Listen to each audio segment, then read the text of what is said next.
যে যা পায় তাকে তা বুঝিয়ে দেওয়া, এটার নামে ইসলাম, ঠিক কিনা বলেন?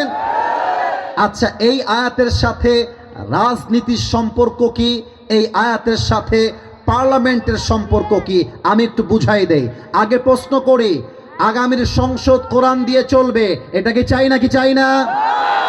এটা রেকর্ড হচ্ছে ক্যামেরায়, এভাবে আওয়াজ দিয়ে বললে হবে না। আগামীর পার্লামেন্টে কোরআন চাই কি চাই না? এবার এক্সাম্পল দেই, জাস্টিস কাকে বলে, ইসলামে ইনসাফ কেমন করে বোঝানো হয়েছে। আমি মাঝখান থেকে একজনকে দাঁড় করাবো। এই যে হলুদ পাঞ্জাবিওয়ালা ভাই, দাঁড়ান তো।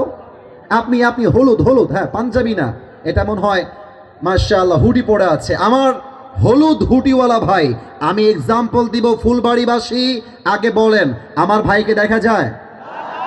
এ কোন মরা লোক রে বাবা, দেখা যায়? মনে করেন তোমার নাম কি? সোহেল ভাই। আমার ওই পাশ দিয়ে নেমে যাচ্ছি, ওয়াজ শেষ করে আমার সামনে আসছে। এক্সাম্পল হিসেবে বলছি, সোহেল হচ্ছে এই ফুলবাড়ির পাতি নেতা।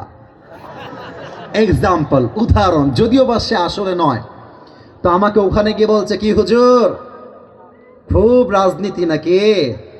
এতদিন ছিলেন মসজিদে, এতদিন ছিলেন মাদ্রাসায়, এখন যাবেন পার্লামেন্টে, খুব শখ। আপনাকে আমি সামনে যান দেখে নিব।